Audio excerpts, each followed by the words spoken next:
This is a 10-minute summary of the original presentation entitled Flying Solo, Staying Connected with Parkinson's Disease.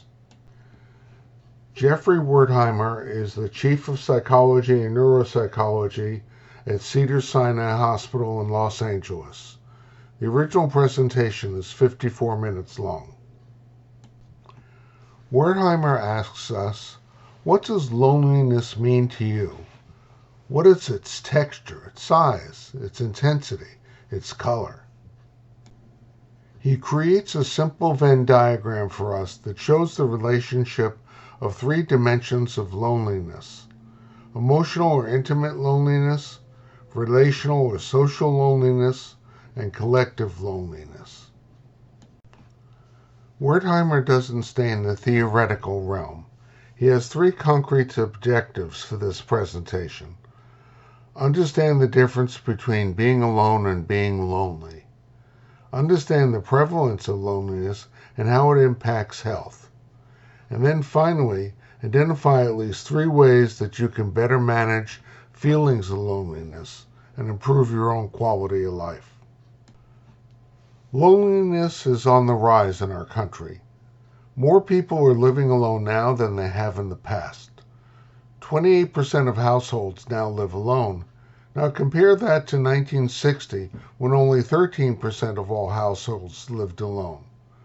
One study asked of how many people would feel comfortable discussing an important personal issue with somebody else. That study determined that the number of people who had no close confidants had risen from 10 to 25% over a 20-year period.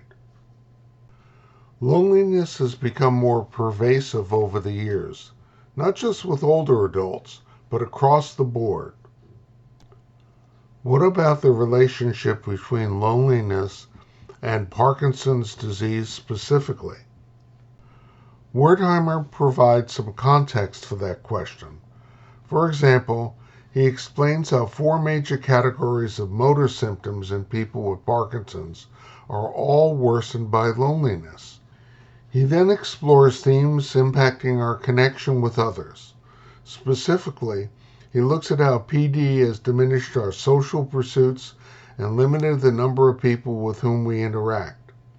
Some of the interference from PD arises from personal sensitivity about motor symptoms. Social interference also arises from non-motor symptoms, such as the speed with which we think, our difficulty remembering names under pressure, etc. Finally, there is the issue of social stigma that many people feel. Loneliness does not just affect people with Parkinson's, but it also affects their care partners. It is important to remember that Parkinson's affects the whole family unit, not just a single person. Loneliness among care partners can often result from the role change that happens when a spouse starts to take care of somebody who used to be the primary breadwinner and caretaker in the family, but now the tables are reversed. What about the health risks of loneliness? Loneliness causes elevated stress hormones. Those hormones in turn increase blood pressure and blood sugar, neither of which are very good for one's health. As the chart shows, chronic loneliness causes a higher level of stress hormones. It's chronic loneliness that can cause changes in cardiovascular, immune, and nervous system health. It can cause depression. It can make it more difficult for infections to heal. It has a strong relationship to causing dementia. Significantly, it is associated with higher mortality, that is, a shorter lifespan. Did you know social isolation is equivalent to smoking 15 cigarettes a day? That's an amazing fact. Wertheimer presents us with some dense charts. They explore the relationship of chronic loneliness to various health risks. This is a place where you may want to pause and reflect in the original presentation. This finding really struck me. Being socially connected is associated with a 50% reduced risk of early death. Amazing. We now return to the idea how to manage feelings of loneliness. I love this penguin slide. So few words, but so much said. Lifestyle interventions are what we develop through routine and habit. Exercise, sleep hygiene, nutrition, being with nature, mind-body approaches, and social activity and connectivity. He then adds a focus on education, increased self-agency, and realigned healthcare team model. So important. Just what is social prescribing? The World Health Organization tells us it is a means of connecting patients to a range of non-clinical services in the community. What has been helpful to people with Parkinson's? Well, some things we might socially prescribe are rock steady boxing, dancing, yoga, hiking, or any of a number of social activities. Other interventions include self-care and gratitude. He illustrates with a quote from David Steindl-Rast. I don't have to be grateful for every moment, but I can be grateful in every moment. Although there is power in face-to-face therapy, online support has been shown to be quite effective in decreasing loneliness and in helping people improve quality of life. Living alone is an important topic that Wertheimer addresses.